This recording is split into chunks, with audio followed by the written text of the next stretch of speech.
Welcome to Smart Route, the podcast by CallTrackingMetrics, where you'll hear stories from businesses at the intersection of marketing, customer experience, and sales. We're sitting down with business leaders and industry experts to dive deep into the path they took to find success. Here's your host, Courtney Tyson. Hello and welcome to Smart Route, episode 15. I'm your host and strategic partnership manager at CallTrackingMetrics, Courtney Tyson. If you're listening to this podcast, you're likely listening on some sort of streaming service. And if you're like me, you access your music through services like Pandora and iHeartMusic, for example. And what's great about audio is that we can listen to it from any device, anywhere. And so when you think about it, audio is a huge component of our lives. And so today we're going to talk about audio advertising. Historically, audio advertising has been expensive. It's been hyper-local. It's difficult to track. But with the introduction of new technology and streaming services, a lot has changed. Here to talk to us more about the power of audio advertising and how to be successful using it is Eric Yang, Director of Strategic Partnerships at AudioGo. Thanks for being here, Eric. Thanks for having me, Courtney. We're excited to have you. So to share a little bit about you with our audience before we get started, Eric holds an MBA from Wharton and currently leads business development and partnerships at AudioGo, the digital audio advertising platform. With over 15 years of experience in marketing and technology, he's most passionate about working with marketing agencies and businesses to help discover innovative marketing trends. Hence why Eric is here to talk to us today about audio advertising and how to be successful through this channel. So Eric, can you give us some background on yourself and AudioGo? Yeah, you actually did a great job introducing me, so I won't add too much. Great. But I do head up strategic partnerships and business development for AudioGo. We're actually a part of the larger company, which is Pandora Radio and SiriusXM. But what we really want to focus on is the small businesses and the small agencies who are looking for a solution that you can't get traditionally with traditional radio or even some of the larger platforms like our parent company, Pandora, maybe even iHeart and Spotify.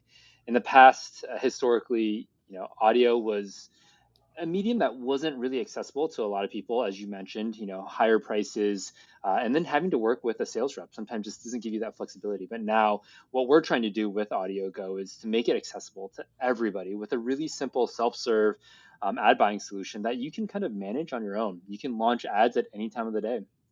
And so this is an area that I became really passionate about. After getting my MBA, I kind of looked at what was kind of the new up and coming trends. And to be honest, with the pandemic going on, smart speakers kind of coming into fruition and growing in popularity, I saw a huge bump in audio. And when consumption of content rises, then you see a consumption of monetization arise. And so that was a really cool space for me to then jump into AudioGo to see if we can help make things a lot easier and help little businesses or smaller businesses be able to monetize off this awesome medium. Yeah, so marketers have obviously all sorts of channels that they can advertise through, and I think when we think of audio, for some reason our minds go to like radio, right? And it's one of those things where audio advertising is a lot more than that. It's come a long way, and there's some really fun stuff that you can do with it. But let's talk a little bit about audio ads and how they're different. Could you tell us a little bit more about how audio ads differ from other ad forms? Yeah, there's a couple things that I'll mention, even though there's, I think, a numerous amount of different differentiations between audio and some of the other platforms. But one of the things is brand recall. Now, if you kind of think through soundtracks, theme songs of your favorite shows, even catchy jingles, da da da da da, I'm loving it. Like when I sing that jingle, pretty much everybody will know what company that's for. And audio is just so powerful. And studies have shown that audio is one of the most emotional, kind of physically reactive forms of advertising that consumers actually appeal to. And it's just not used as often as, let's say, TV or print, and especially these days, digital advertising. But studies have also shown that the memory encoding of the audio advertisement is actually up to 220% greater than TV. So people just remember these things over and over, especially when you hear it on audio, especially with the way that your brain works. And it's just something that's really fascinating with audio that you don't get with the other platforms. Obviously, you do get it with TV, but then you also get a visual stimulation with that. Another thing with brand recall that audio's really unique about is just the number of ads that are served. And one of the reasons it's easy to remember is because you don't get served that many ads. But when you think of digital advertising, which has obviously grown in popularity in, let's say, the last 5 to 10 years, with like Facebook, Google, Instagram, and obviously like LinkedIn, Microsoft, there's a study that says that you're shown about 6 to 10,000 ads a day. That's kind of crazy. Like, who's going to remember? Who's going to be able to pick out one company out of 6 to 10,000 ads that you're shown? But with audio, there's only one of a few, and especially on podcasts, the listeners are just so much more engaged um, into the podcast, into audio, than other forms, whether it's video or just people browsing online. That's one of the reasons you see, content like TikTok, especially with the music, becomes so popular these days. And then the last differentiation that I'll kind of point out is kind of the effectiveness and then the return on value that advertisers will see through audio. Um, just out of curiosity, Courtney, when's the last time you skipped an ad on YouTube? Probably yesterday. Yeah. So to be honest, you're not the only one. So there's a study that I read that said 90% of people skip an ad on YouTube the second they see the skip ad thing pop up. And to be honest, my 2-year-old who watches Cocomelon will skip the ad, like know how to skip ads. And she can't even read. She doesn't even know. She just skips the ad when that little skip ad button pops up. And the way that audio platforms work, streaming platforms, it's just not skippable. And so when you're paying for an ad, why would you pay for an ad that gets skipped after 5 seconds versus audio where your listen through rates are generally in the high 90s? So that's something really unique. You just get people to listen to the entire ad. And I feel like that's something that, especially with small businesses or smaller businesses who are more cost conscious about budget, it's just something really important to you. It's interesting because I think there are a lot of cool things you could do with audio, just in terms of calls to action, right? And telling your audience to go and do something, right? But I also too love the fact that you brought up the jingles, because a company can have a jingle for decades and it's just it's evergreen, right? For sure, right? Mm-hmm. It's great. So what types of companies should consider expanding into audio ads as part of their marketing strategy? That's a good question. I would say, actually, let me ask you a question first. Okay. What does a nonprofit that's, say, promoting a fundraiser, or a pizza parlor heading into Super Bowl weekend, or let's say a dentist who's new to a city trying to open up his or her practice, what do they have in common? They all need to get people through the door. There you go. And how could they do it? Through audio ads. And then basically the whole thing there is I basically brought up 3 different types of businesses in 3 totally different industries, marketing to 3 different types of target marketers, or target segments. And they all could use audio advertising. And what's cool about it is something that you had mentioned earlier. The technology that allows you nowadays, audio technology allows you to do things like geo-targeting, personalization, and allow you to essentially be very efficient with your marketing spend, targeting only those who are relevant to your listeners. Mm-hmm. So that's something that I think people have a misconception that audio is for a certain industry. To be honest, it's for all industries. Mm-hmm. And I think that's what really cool too about what you guys do in helping your customers to really reach this target niche audience, right? Like that they need to reach. It's no longer just working with a sales rep at your local radio station and just throwing the audio ad up there. Now you can literally pick and choose who you want to serve this ad to, which is so important in spending your marketing budget efficiently, which obviously is our whole messaging here at CallTrackingMetrics, right? Like, we're here to help you understand which channels are driving those leads. So totally get that you're kind of closing the loop there, which I think is great. So moral of the story is audio advertising is for everyone, right? Totally. I mean, you brought it up. It's totally about efficiency at the end of the day, and efficiency of spend. That's one of the most important things that we want to make sure that our customers see. But, I was going to ask you about, what types of products and services are audio ads most useful for, but I think you've kind of answered that question too. But if you have anything you want to add to that, there's any, types of products or services that you've seen have success with audio advertising. Yeah, I would definitely say consumer products tend to do a little better than enterprise products, just because the listeners are all types of folks, but especially on the audio side, we see a lot more consumer products be more successful. But what's interesting is on the podcasting side, we're seeing a lot of enterprise businesses. And one of the examples is SaaS platforms, for example, like yourself. If you were a startup, for example, raising money, something you can do is not only target the consumers that you're trying to sell to, but you can also target financial podcasters. And to be honest, every VC listens to, a finance podcast here and there. If you ask any of your VC friends, and you can be heard, and then your name is being put next to some of these larger brands who also advertise on these finance podcasts, and having that correlation just makes you seem bigger than who you really are, maybe, or even just helps you get your name out there, and then who knows who's listening at the end of the day. So that's really cool, where you can spend, let's say, 250, 500, smaller marketing budgets just targeting a specific segment. So I would say, again, on the audio side, consumer products. On the podcast side, we do see consumer products, but we also see more enterprise. But just in the past 5 years, we also see big spending in healthcare, entertainment, retail, staffing, and services. I'd say healthcare was great because of the pandemic, and then entertainment then fell. But then during the non-pandemic times, we see entertainment really drive a lot of our business. And then staffing has also been a big one recently. I know there's a staffing shortage really across the United States, and that we've seen a lot of business come.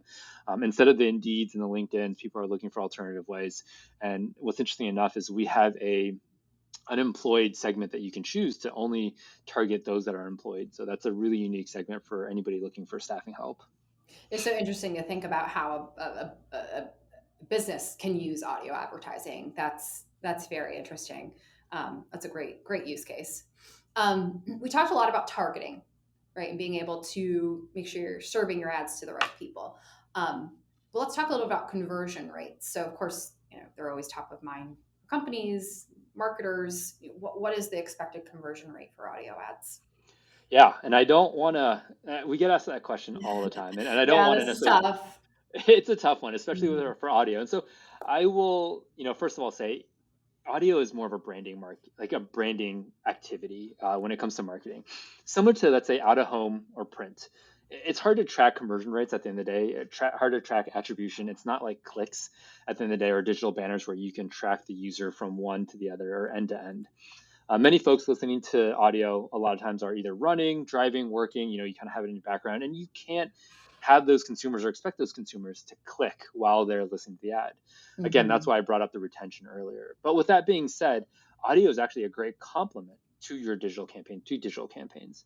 If your digital campaign, is performing X amount, studies that we've seen, and we've done some studies ourselves even, see an average of 4X when you pair it with audio, because that way, not only are you hearing something, but then when you get back to your computer, people are then clicking. So audio isn't necessarily the best when it comes to conversion rates, but it's actually great to increase your current campaigns or your current marketing campaigns.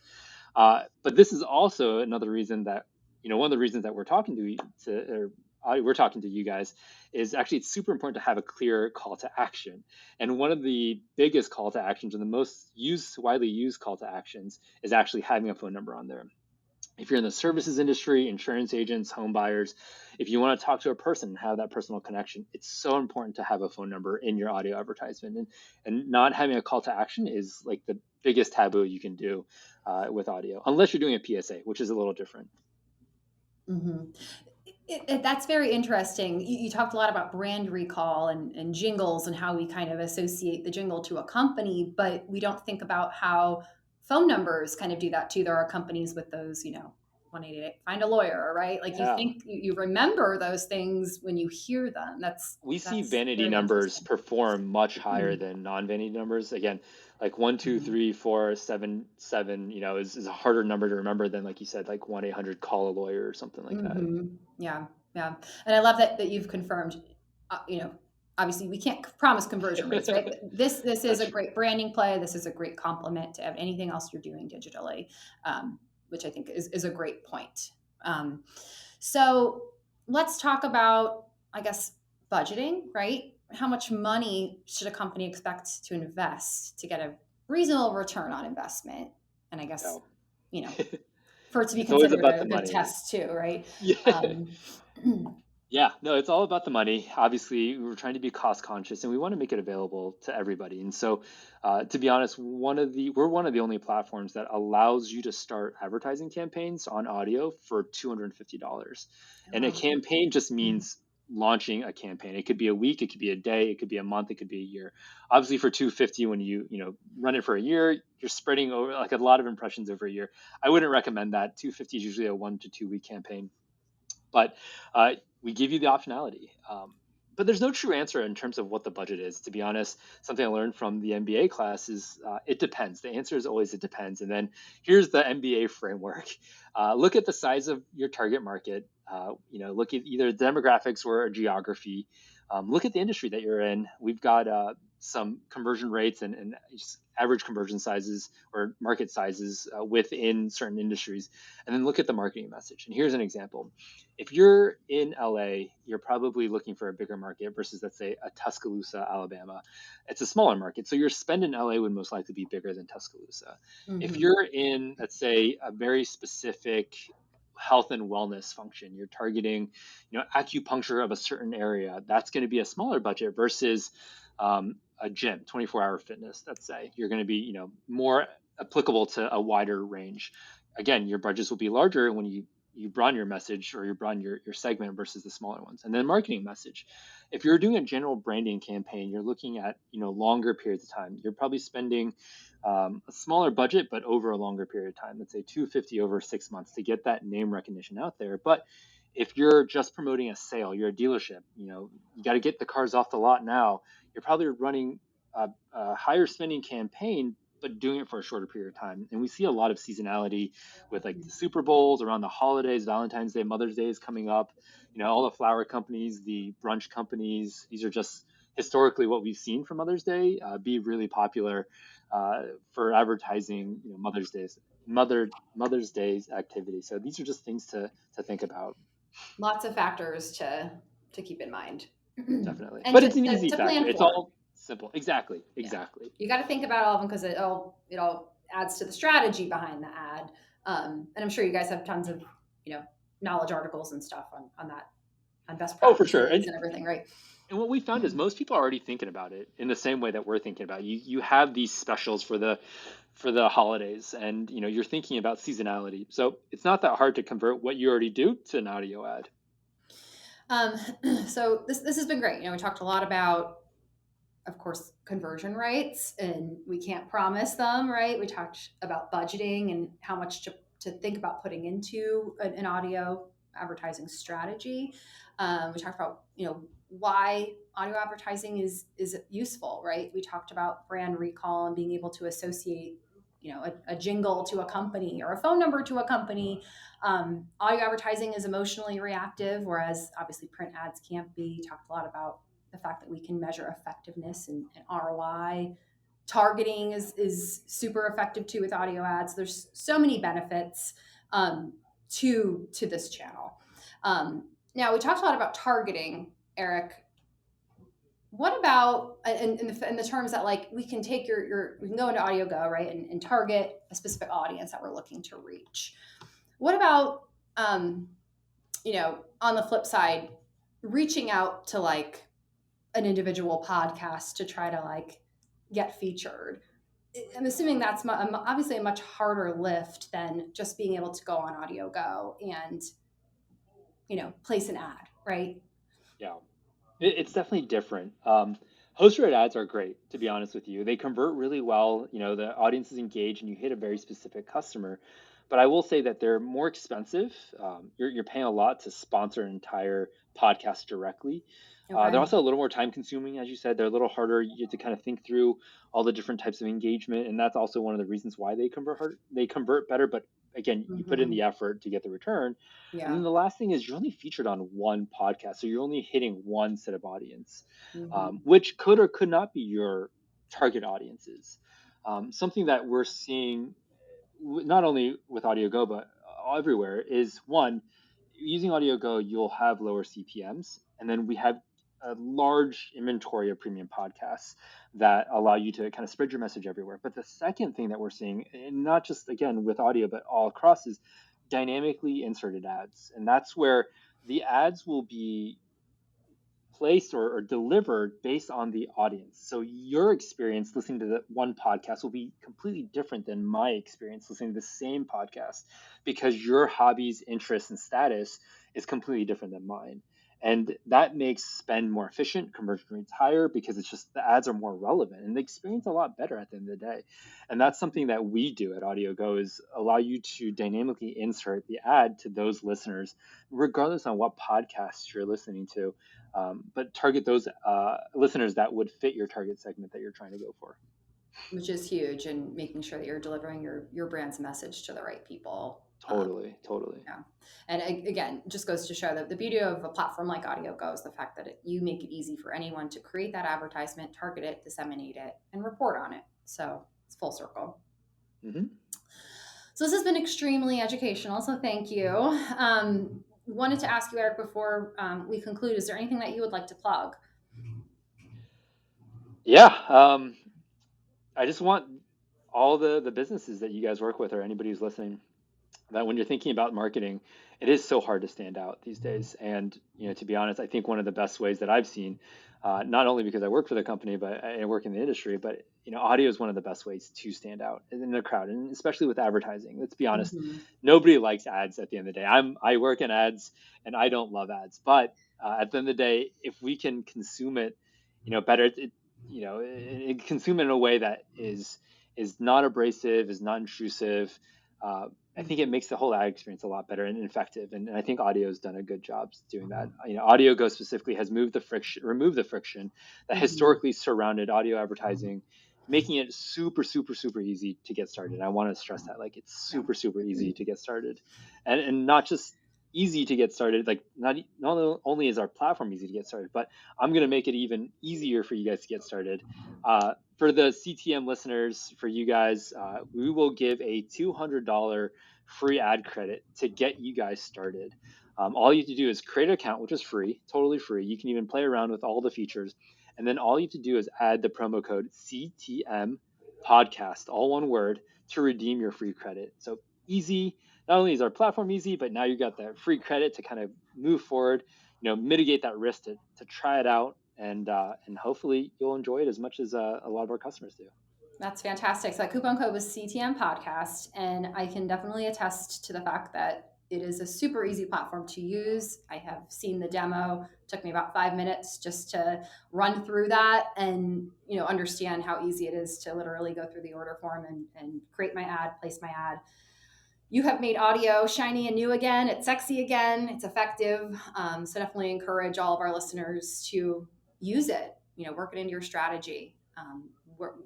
We all use it in our everyday life. So it's going to work. So Eric, thank you. Thank you for your time. And this has just been great. We've learned a lot. And thank you to our listeners too, for listening in and for your support as always. Keep in touch with us on Twitter at SmartRoutePod, and be sure to subscribe to us wherever you listen to your podcasts. We'll talk to you soon.